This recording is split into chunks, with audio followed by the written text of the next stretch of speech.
Let's do just a few minutes on Minnesota Vikings question. A lot of Viking stuff coming in via the Score North app.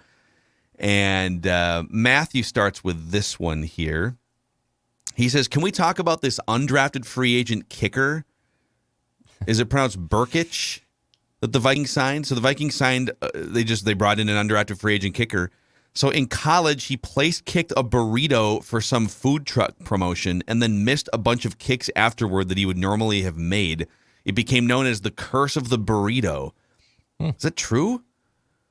The Vikings always get cursed. 4D chess by Kwesi to bring in an already cursed kicker. A negative times a negative equals a positive.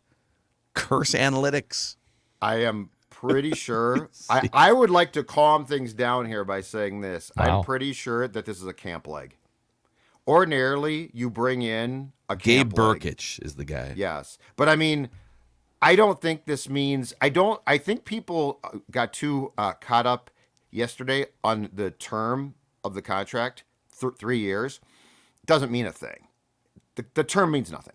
So I'm pretty sure that this guy is going to be a camp leg. And if he impresses them, awesome. If he doesn't, he's gone. I don't think there's anything. I think there is nothing to see here. Move along. So he was, I don't know. I mean, you never know. Well, how secure do you think Greg Joseph's job is? He obviously missed that 37-yard game winner against the Cardinals, but he was mostly really good. That was the only kick he missed under 40 yards last year. I've always encouraged camp legs because, one, they provide at least a semblance of competition, and two, they can take some of the kickoffs. I think this means nothing. And I think unless Joseph goes sideways and completely falls apart, there is no competition here. Okay, yeah, I think you're probably right. Just having a guy bake out there in the sun by himself during training camp is never a good idea. And if you can at least make him feel a little bit of, because he's only been a starting kicker for 1 year, so make him feel a little urgency to try and improve some things. So he did miss 4 extra points last year, which is, that's pretty common now. You don't find Greg Joseph. Oh yes. Greg Joseph. Sorry. So he was 36 of 40 from extra points. Yep. But that's not. I would venture to say that almost every kicker at least missed an extra point, and some missed more than 4. So I'm not super concerned about that. From 40 yards plus, Greg Joseph was 14 of 18. He was 7 of 9 from 40 to 49. He was 7 of 9 from 50 plus. Like, that's pretty damn good. So I'm not looking to actively replace Greg Joseph at this point. But what is your level of trust? Like, listen, you talk about scarred Minnesota sports fans. Right. I can't tell you the last time I was fully comfortable with a Vikings kicker. Maybe Ryan Longwell like 12 years ago. Yeah. So on a scale of Ryan Longwell at his best being a 10 and Blair Walsh, the training camp after he missed the 27-yarder against the Seahawks, being a 1, where is your level of comfort with Greg Joseph right now? 6.5. 6.5. It's pretty good. I think 7's too high.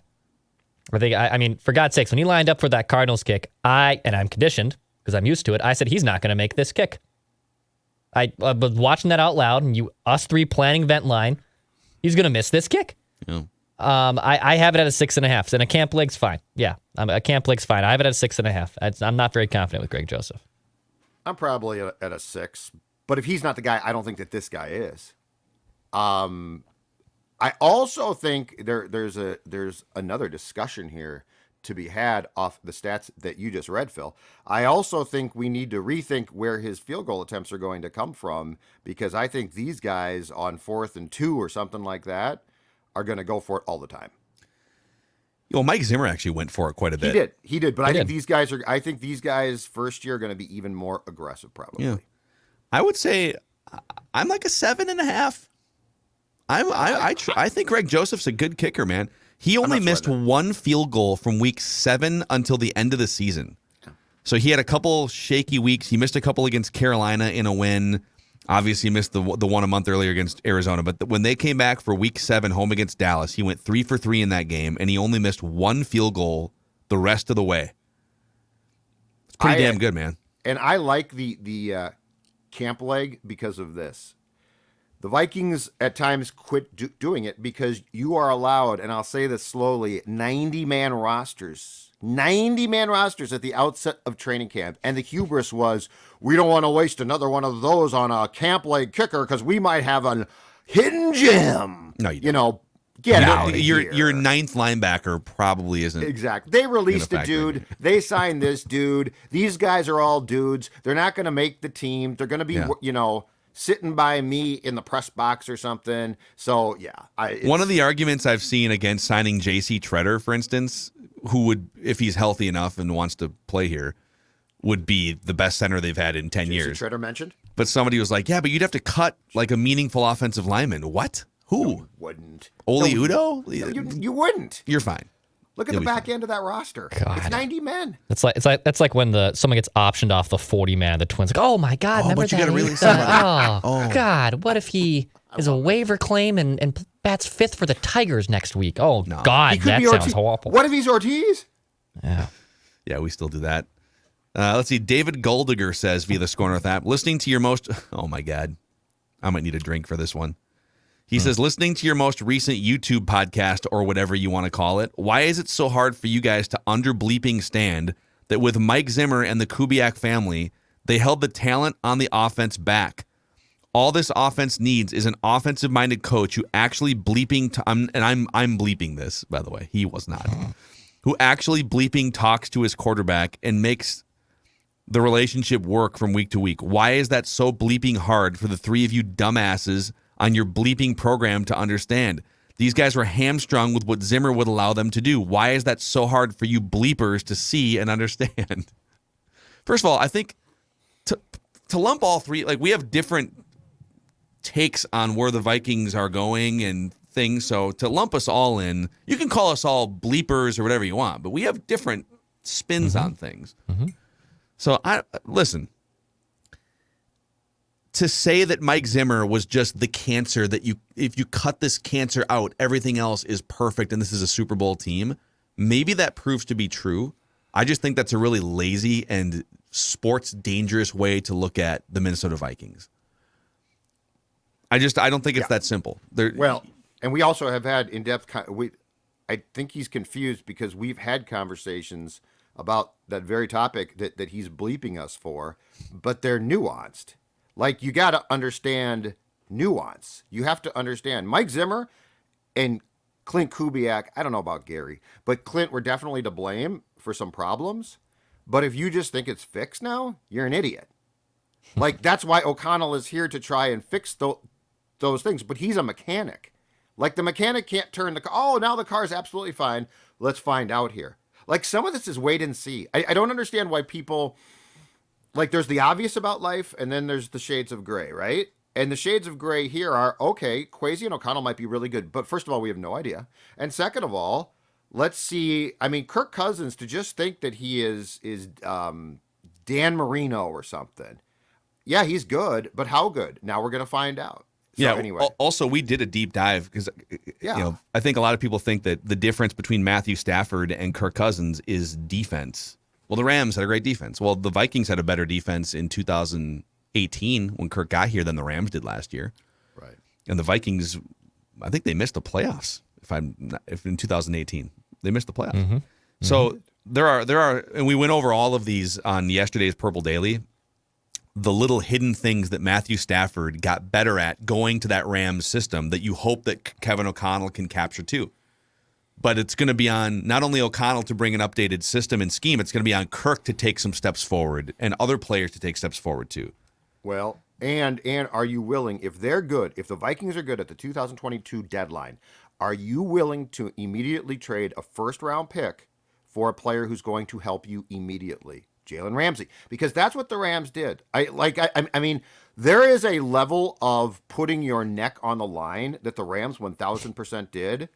And so if you're going to take that blueprint, are you taking the whole thing? Because you can't just pick and choose. You can't just be like, well, the Stafford thing worked out well, but now we're good, but we're not great, and we need a cornerback. No, can't do that. So like this is the whole thing about I'm a Vikings fan and I'm an apologist for the team and they're doing everything right. You got to look at it. Got to look at it very closely. I love I didn't love. I would have traded Kirk Cousins. Obviously, we talked about that. But like once they committed, okay, we're gonna bring these guys back and we're gonna squeeze as much juice out of this thing as possible. I like a lot of the things, if not all of the things that they've done this offseason. And we'll just see. We'll see if they were right in their assessment that staying the course and just adding to it and taking some pieces out like Mike Zimmer, if that's going to be the thing that turns the corner. Feedback Friday here, Mackey and Judd, presented by Federated Mutual Insurance Company. If you're looking to upgrade your business to the next level and you're looking to do it with a company that's been around for over 100 years and has all sorts of tools, resources, expertise, Federated can help you through risk management guidance. You can find out more about how Federated has been helping businesses all across the state of Minnesota and beyond for, like I said, over 100 years at federatedinsurance.com. And remember, at Federated, it's our business to protect yours. All right, Tom Linder via the Score North app says, how would you describe what it's like to be a Vikings fan to the uninitiated or someone unfamiliar with the Vikings? I think there's only one way to describe it clearly, and that's to say that we are the jilted lover of the Vikings. She is the ultimate temptress, always seductive and alluring, bringing us back every single time we feel like we've had enough or don't trust the Vikings anymore. Our hearts have been ripped out of us and stomped on the floor, and yet every year we always come back. It's a pretty good way of explaining it. Yeah. That's very, very good. I would suggest this small tweak, though. So I think the Vikings, because sports are supposed to be fun, right? Like we have high hopes, or at least we did at one time. I feel like the Vikings, for a lot of people, are their first love, because your first love is a huge, right? Like that's the one where your heart flutters, because by the time you get to like seductiveness and temptresses, you're a little bit more jilted in life. I feel like the 98 championship game for some was like the girl that they had a crush on and could never get, but always pursued. And then but then the interesting thing is you continue to pursue that girl for the rest of your life, and you never get there. That's the Super Bowl championship. Because I feel like there's more of a true heartbreak, a young, eternal, optimist heartbreak that the Vikings cause, because sports are sort of from that stage of life. And Phil, you are example A, 98 Vikings, right? Like that was your heart was set on it, and you still stick with them. You're still pursuing them. And you're getting old now, dude. You're getting old, and you still don't have that championship. So I like the comparison, but I feel like there's almost more of a like young, passionate thought process to sports. I mean, I think it's the best franchise in North American men's sports history to not have a championship. The Utah Jazz are probably in the conversation. Yeah. I'm trying to think of other teams. Now that the Capitals have won one. The Cubs in won the one. NHL. The Cubs had one in 1908. Right, the Astros won one a few years ago. They were in the mix. The Texas Rangers have never won. But I think it's the Vikings are they're like the 7th most winning franchise in NFL history. And the top 15 all have a Super Bowl or something like that. Daniel Reynolds says, assuming Adrian Peterson retires this year, do you think the Vikings will offer him a one-day contract so he can retire as a Viking? Yeah, I think probably happens. They will. Yeah. I think he plays in the XFL before he retires. I think Phil just nailed it. I think Phil 100% nailed it right He's going to go dominate the XFL or something. A couple more here. Garrett via the Score North app says, with Declan's latest 1-for-14 performance on Write That Down, it would be funny to have a Declan Goof of the Week or something like that for the week's worst performer and Write That Down. Just a thought. Should we name the worst performer award after Declan's 1-for-14 week? Is it too soon to talk about this for you? I mean, like I said, it was my 28-3 moment. Like I had a huge lead in purple. Even if let's say if I went like 3 or 4 for the 15, like I still would have been sitting pretty decently. Yeah. Those are a lot of missed predictions, but I still would have had like Probably had the batting average lead or the completion percentage. I was in the drive. Like Mackey and Judd Write That Down is going to come down the wire. Judd's close and listeners are close, but like all I had to do was be very conservative, check down Charlie between now and the start of the season, and I would have Purple Daily Write That Down wrapped up. I have now already blown that chance. Like it's going to now take a miraculous run for me to potentially defend my title on Purple Daily. I think this is almost more like the Wolves blowing a 26-point lead almost entirely in the first half against Memphis? Because we're not even to the halfway point of the year, and you squandered the lead. The lead is just gone before June. It was awful. One more here from Pat Swan95 on Twitter. He says, Aaron Donald is going to retire in the next couple days. Give me a shout out when it breaks.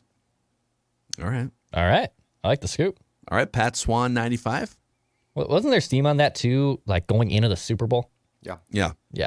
He opened the door. Donald did. So we got a scoop on the show. We might have a scoop, so mark it down. Okay. And we got Adam reckless Schefter, speculation. Ian Rappaport, Let's hear Pat it. Swan 95. Yeah, he's got the inside Got it, info Pat. here. Reckless Yeah. speculation. All right, boys, that's a Feedback Friday. You can always hit us up, send us messages throughout the week via the Score North app, and you can also hit us up. We're always active on Twitter, Score North, Instagram, and TikTok on a daily basis. We'll see you guys after the Wild take command of this series early next week.